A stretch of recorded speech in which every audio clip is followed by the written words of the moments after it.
Fala galera, tudo bem? O assunto de hoje por aqui é a Premier League com o aguardado jogo entre Liverpool e Manchester City, né? O grande jogo da rodada na Premier League e o jogo da temporada, por que não? Já que são os dois times que teoricamente lutariam rodada a rodada por esse título. Teoricamente, porque na prática o Liverpool abre uma vantagem muito boa de 8 pontos em relação ao vice-líder, 9 pontos em relação ao candidato direto, né, que é o Manchester City, 8 pontos de relação de diferença ao Chelsea e ao Leicester, que são os dois intrusos nesse meio aí. Mas se a gente for falar de briga pelo título, considerando que o City é a real ameaça ao Liverpool, a vantagem é ainda maior, é de 9 pontos. E isso tem muito a ver com o clássico, com o confronto direto, o grande jogo esperado, né? Clássico é até curioso de dizer, né? Porque não é um clássico historicamente, mas o nível desses duelos dos últimos anos vai criando uma rivalidade momentânea e uma relevância não só nacional, mas mundial para esse jogo. A gente teve, por exemplo, há 2 anos aí o confronto de quartas da Champions e que acho que inicia até uma série muito interessante, que é uma espécie de linha do tempo. Eu vou deixar na descrição do vídeo aqui o link para um texto que eu escrevi, uma coluna na última semana, como uma espécie de prévia para o jogo, né? Eu escrevi antes da partida, contando justamente essa linha do tempo dos confrontos entre Guardiola e Klopp. Não necessariamente lá atrás, não vindo da Bundesliga, dos tempos de Bayern e Borussia Dortmund, uma linha do tempo desses confrontos recentes entre Liverpool e Manchester City, num período aí em que os dois batalham diretamente na Inglaterra, brigaram pelo título na temporada passada, brigaram nas quartas da Champions na temporada retrasada, e como um jogo vai levando uma bagagem para o próximo, e como os times vão se ajustando e os técnicos vão mudando detalhes.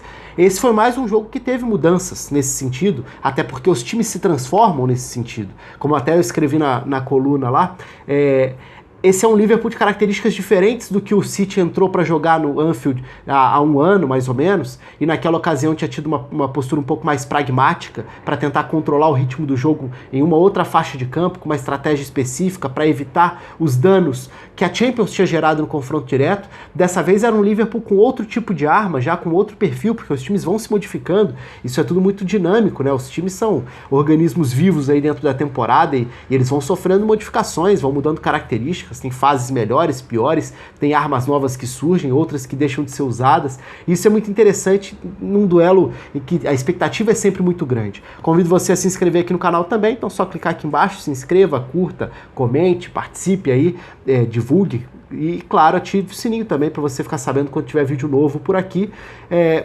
Vamos lá, falar desse duelo, vou deixar o campinho aqui do lado, até pra gente falar um pouco desses aspectos diferentes do jogo.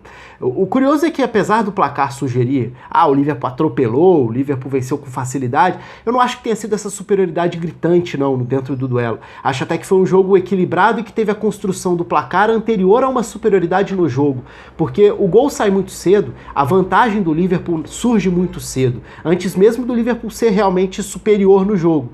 Porque o City começa bem, os primeiros minutos são do City pressionando em cima, conseguindo trabalhar a bola no campo de ataque, conseguindo usar a aproximação do lado direito entre Bernardo e De Bruyne. Aí já começa uma das variações para a gente tocar nessa questão, e é difícil falar de um lado sem falar do outro, porque tudo tem muito a ver com o funcionamento do seu time e do adversário. Então vamos tentar começar por um dos lados, mas sabendo que é impossível dissociar um time do outro na análise do jogo. O City tinha problemas na defesa, o City tem desfalques, tem sido um time mais vulnerável, isso ficou claro no próprio gol, na fragilidade que mostrou para que o Liverpool também tivesse seus méritos em aproveitar o que criou para já sair na frente, já criar vantagem. O primeiro gol nasce de um erro do Gundogan na hora de afastar a bola, o chute de fora da área do Fabinho, a sequência da reclamação lá do outro lado e tudo mais, e que era a sequência dessas boas chegadas do Manchester City pelo lado direito nos minutos iniciais. Agora, se a gente for falar das estruturas dos times, no lado do Manchester City, o Gundogan jogando mais próximo do Rodri, então a gente viu um Kevin De Bruyne jogando mais avançado, quase como um segundo atacante, recompondo à frente das, digamos, 2 linhas com 4, se a gente considerar o Bernardo de um lado, o Sterling do outro, e aí o Kevin De Bruyne era quem jogava mais próximo do Agüero, mas sempre buscando esse lado direito para tentar essa aproximação no setor do Bernardo. Os dois por ali geravam essa aproximação de muita qualidade técnica. As corridas, as arrancadas do De Bruyne tendem a gerar muito perigo, explorando esses espaços, né? Fazendo essa leitura de onde ele vai se projetar para receber, aproveitando a movimentação do Bernardo, de poder conduzir a bola, trazer da direita para dentro, e o De Bruyne muitas vezes ataca esse setor também buscando o lado direito. Os dois por ali tendem a se encontrar muito bem dentro do jogo.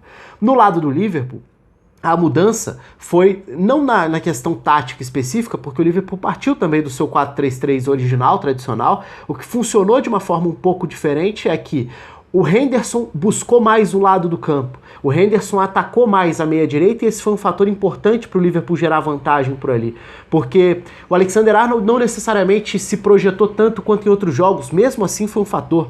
Eu até falava na coluna lá que eu citei, que está aqui na descrição, sobre como esse é um Liverpool dos laterais condicionando os adversários. Robertson e Alexander-Arnold têm feito estrago já há algum tempo, o nível de confiança está lá no alto, os dois criam muito, de formas diferentes. E o segundo gol talvez seja um grande exemplo disso, porque o segundo gol teve a qualidade técnica do Alexander-Arnold, o cara das assistências, porque pega muito bem na bola, mas essa assistência não precisa ser só um cruzamento, ela pode ser um passe longo, ela pode ser uma inversão, ela pode ser um lançamento. E o lançamento do Alexander-Arnold para achar o corredor pro Robertson foi brilhante, porque pega o Robertson explorando o lado dele, o corredor ali pelo lado esquerdo, e aí até nas costas do Bernardo, que faz até a leitura um pouco errada, ele tenta ler a jogada e partir para um lado e o passe sai nas costas dele, aumentando ainda mais aquele corredor por ali. Então pela esquerda o Robertson é acionado, acelera como gosta de fazer e é muito forte nessa chegada à frente, essa explosão, essa aceleração, né? São laterais de características diferentes, mas que produzem muito ofensivamente.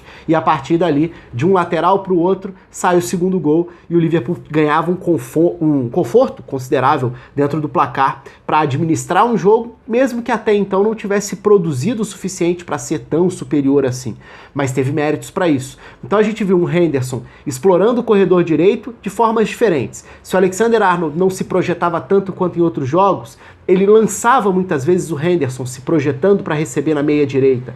O Salah era um incômodo para o Angelinho, porque o Salah poderia tanto atacar por dentro, como gosta de fazer, mas também voltar e atrair a marcação do Angelinho, e aí as projeções do Henderson eram importantes por aquele setor. Do outro lado, o Wijnaldum ficava um pouco mais para dar suporte ao Fabinho, e isso ajudava na proteção do lado em que o Manchester City tinha uma saída que poderia concentrar jogadores de mais qualidade técnica, com o Bernardo e com o Kevin De Bruyne. Tanto que o jogo só vai mudar um pouco mais no segundo tempo, e aí tem uma outra variação, o Liverpool passa a se defender numa segunda linha com 4, para tentar manter a liberdade de 2 homens de frente, para ter a aceleração do Salah, por exemplo, jogando mais solto, sem precisar voltar para marcar por dentro. Mas quando o Henderson sai desse corredor direito, aí a gente começa a ver um lado esquerdo do Manchester City ganhar peso ofensivamente. E o Angelinho, que sofreu defensivamente, passa a ser a válvula de escape para o City viver seus melhores momentos ali na segunda etapa. Não chega a ser uma reação, não chega a ser uma pressão, mas é um volume um pouco maior do time tentando atacar por ali. Tanto que o próprio gol do Manchester City sai já nesse período em que o Angelinho vira a válvula de escape, se projeta pelo lado esquerdo, tenta dar suporte ao Sterling, que dessa vez tinha um meia a menos, né? Se a gente pensar no formato, na forma natural e mais habitual do Manchester City atacar, a gente pensa em um volante fazendo a distribuição, 2 meio-campistas atacando esses espaços atrás dos volantes adversários e os 2 pontas de características diferentes, né? O Sterling para tentar acelerar, para tentar se projetar e romper a linha de defesa para receber, para dar profundidade ao time, e do outro lado o Bernardo, que mescla um pouco isso com uma armação um pouco maior, partindo da direita para dentro, muitas vezes buscando um cruzamento para a chegada de um meio-campista para ajudar a referência. Dessa vez o City tinha uma peça a menos para atacar, porque com o Gundogan mais preso ao lado do Rodri, a consistência defensiva era um pouco maior e o time perdia uma peça a mais nesse ataque aos espaços. Com isso o Kevin De Bruyne ficou um pouco mais solto ali, com mais liberdade, mas ao mesmo tempo sem a mesma companhia na chegada para uma zona de definição das jogadas. Então são ajustes dos dois lados que estiveram presentes em mais um confronto direto. Desses ajustes, né, no decorrer da partida a gente viu um Liverpool que conseguiu, com o placar saindo favorável desde o início e conseguindo um 2-0 cedo, um Liverpool que soube trabalhar bem para manter essa superioridade ou para não ser tão ameaçado e controlar bem a partida, na maior parte do tempo, né? O Liverpool não chega a sofrer de fato. O jogo no 3-0 ali no segundo tempo, até é um jogo que cai, o City chega a ter um período de uma queda técnica grande, o que volta a partir do gol. Depois do 3-1, ali naquele período do 3-1, aí sim o jogo acende de novo, o jogo chega a ter uma reta final novamente mais movimentada, com o City tentando rondar ali para buscar um segundo gol que colocaria a equipe totalmente viva na reta final. Mas não foi, eu não achei pelo menos, um jogo em que o Liverpool tenha tido uma grande superioridade do ponto de vista de massacrou, foi muito superior e tudo mais. O Liverpool teve o mérito de ter maior poder de finalização para aproveitar o que criou logo de cara, e o City também teve suas chances na bola parada, em outros momentos com o próprio Agüero, fez um jogo abaixo, mas poderia também ter aproveitado para entrar mais no jogo, o placar poderia ter sido um placar mais igual, mas aí é mérito para o Liverpool por ter aproveitado, por ter sido mais clínico ali, por ter sido mais preciso na hora de definir os lances. Aproveitou com um bom chute de fora da área do Fabinho, no momento em que o jogo era aberto, no início de jogo em que o City era melhor. Depois, uma ótima escapada, com uma virtude muito grande da qualidade técnica dos seus laterais e os cruzamentos que tem feito estrago, 2-0 Liverpool.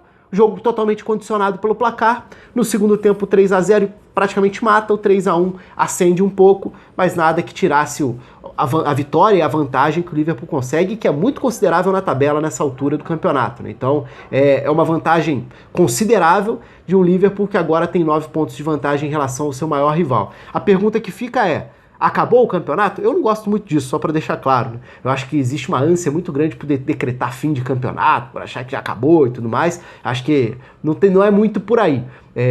Até porque o campeonato traz exigências a cada rodada.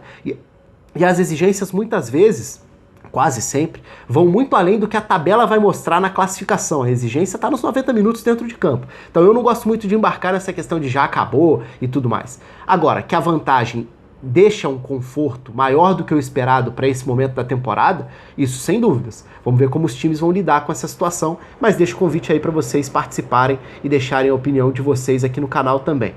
Por hoje é só, batalhando um pouco com a gripe aqui, por isso mais cortes aí no vídeo de hoje também, mas é isso. Conto com os comentários de vocês, com a inscrição aqui no canal, com a curtida, comentário, enfim. Se inscrevam aí, ativem o sininho e deixem o seu comentário. Um abraço a todos, até a próxima.